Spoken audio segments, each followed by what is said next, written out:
Just a quick advertisement. This is a project we just recently finished. This is with the Department of Energy in the U.S.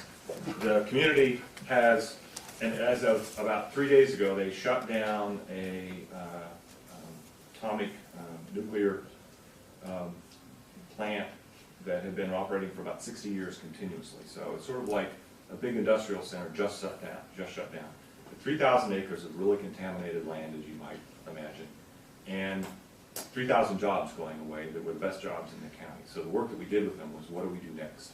Because they had to balance the considerations of cleanup with considerations of what kind of industry can we bring in behind this to pick up some of these jobs. So, and as you might imagine, it was a fairly pitched kind of discussion. Now, it's not like, you know, this question of Scottish independence, but people feel just as strongly about this question because it affects them very directly.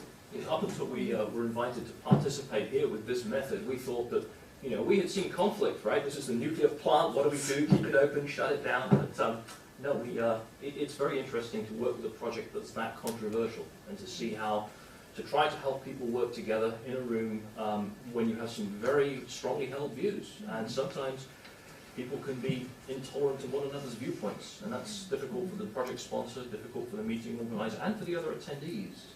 We do think there's a better way to run public meetings of this type, which allows everybody a more equal say, doesn't allow the loudest voices to dominate, and we found that that's been one of the reasons for these high evaluation scores that we've attained, and this meeting is entirely consistent with the 160-odd meetings we've hosted in the last 15 years. It shows that people can participate in a mature and responsible way. Even when they don't agree with the answers, they can find a satisfaction in the way that the method works. So. You might not be surprised to find out that in some projects our sponsors, the state-sponsored sponsor may not actually want us getting information from the public that's inconvenient for them.